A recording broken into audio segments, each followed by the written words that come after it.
mother city of the up-and-coming Commonwealth of Australia, and founded by Captain Phillip, a British naval officer, in 1788.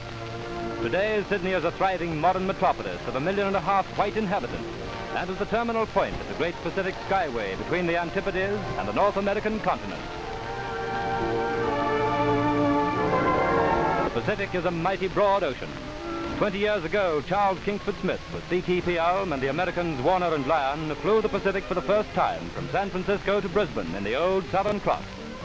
Today, 2 airlines span the Pacific, and every day not less than 4 giant planes are in the air between North America and Australia and New Zealand. We're going to fly that route. But the plane we're going to fly is no old bus. It's a modern Skymaster, able to carry 36 passengers and a crew of 9 on its 8,500-mile flight across the Pacific. The 3 motors of the Southern Cross developed a total of only 600 horsepower. Our 4 developed 2,500 each. A warning beacon flashes into the night above the control room at Kingsford Smith Airport, Sydney, and Australia lies behind, Vancouver ahead. It's 1,980 miles to the Fiji Islands, but we're gliding in languid comfort over clouds silvered by the moon. The Skymaster carries quite a crew, and this is so passengers may know them by name.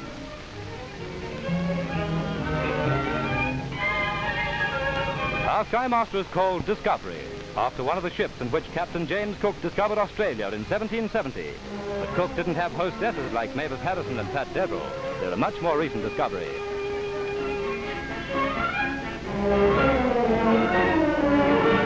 Dawn, and we're approaching our first stop, the island of Viti Levu, Great Fiji. There are 300 islands in the group, but we're making for the main one, coming in to land on Nandi Airport.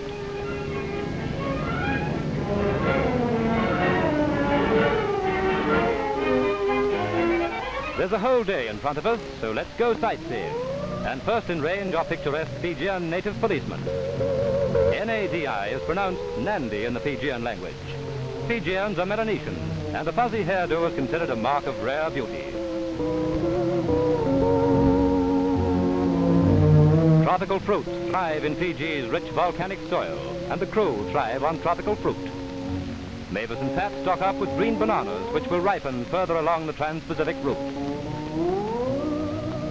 Fiji produces a big annual crop of cane sugar, and much of the labor on the fields is provided by Hindu. And that's the closest those kids ever get to a candy bar. Pineapples, too, are a major crop, but they're not in season just now, and Mavis and Pat are out of luck. But let's get going, girls. We have an audience with the chief of the village of Visese. The chief's out, but here's his wife. It's really most embarrassing catching a girl like this. If I'd only known you were coming, I'd have put my plate in. But there's not much time left. Well, yes, there's always time to nurse a baby. And with Fiji's population, particularly its Indian people, increasing, there's no shortage of babies.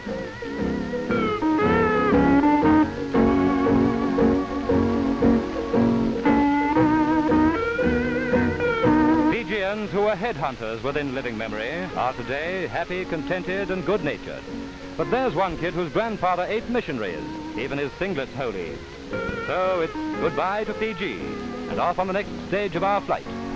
When Kingsford Smith and his crew flew this route, they faced a 3,300-mile ocean hop from Honolulu to Fiji, landing at great risk on a small sports field. Today, there's an intermediate stop at Canton Island. As we fly on, the moon sweeps its silvered brush to paint the edges of fleecy tropical clouds.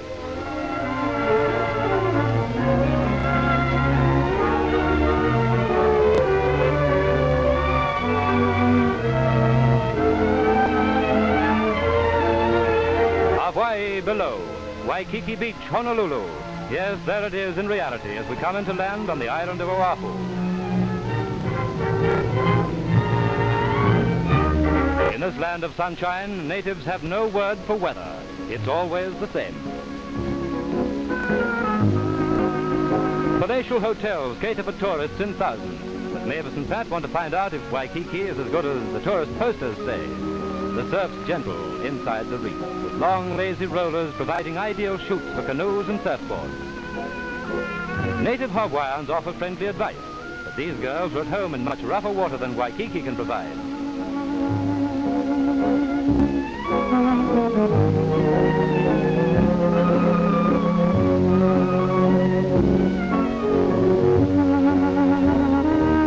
They've come 5,000 miles for this, and they're not going to miss a minute of it. We've another treat in store. In the magnificent gardens of the Neomaru Hotel, 2 Hawaiian dancers perform their traditional hula. Meanings of some of the dances have been lost in antiquity. The graceful rhythmic movements with hips and hands express a meaning as old as Hawaii itself. Lovely hula hands, graceful as a bird in motion, gliding like the gulls over the ocean. Lovely hula hands, floating around the earth.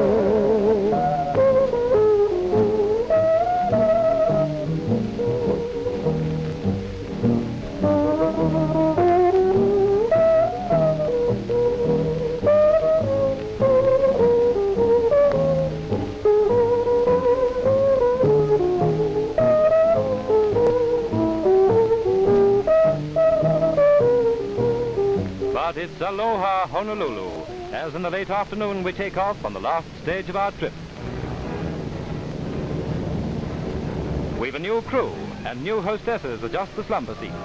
With girls like this to smooth the pillows, it's no wonder 15,000 people cross the Pacific each year by air. And so to sleep, to dream of hula girls, or the hostess. And in the morning, America. That's San Francisco ahead, Eastern Gateway to the United States. The famous Golden Gate Bridge is under cloud, but we see the Treasure Island Bridge as the plane circles into land. Yes, it's quite a bridge, and that's only half of it.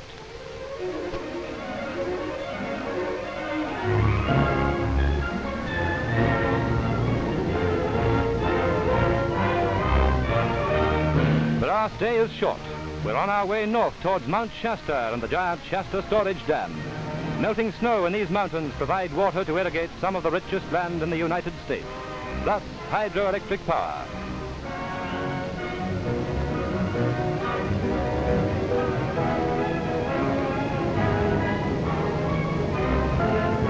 Sydney to Vancouver by air. Airmen are helping to forge a strong trans-Pacific link. Vancouver's modern city hall is typical of its fine buildings. And just in case you've forgotten, Vancouver is in Canada. Streets are wide and modern, for Vancouver is the 4th largest city in Canada and its chief seaport.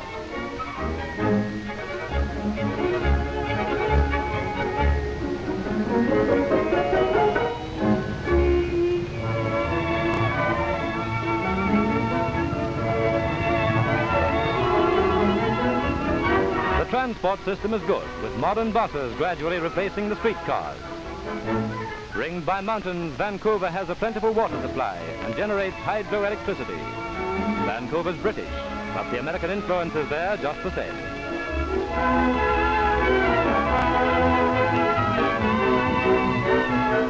There's plenty to see just outside Vancouver, and no lack of transport in special tourist trolleys.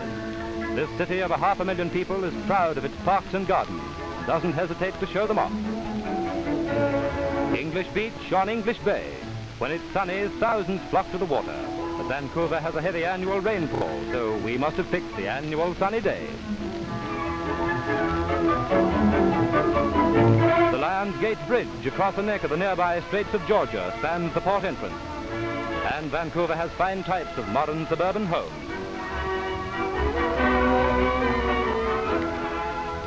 An Indian totem pole, carved no doubt centuries ago, impresses the colorful history of Canada. Vancouver is a beautiful climax to an intensely interesting journey. 8,500 miles in 42 hours flying time. Kingsford Smith took 82 from San Francisco. Today, across the trail he blazed, planes carry thousands in safety and comfort. That's the only reward Smith would want. The Pacific, conquered by air.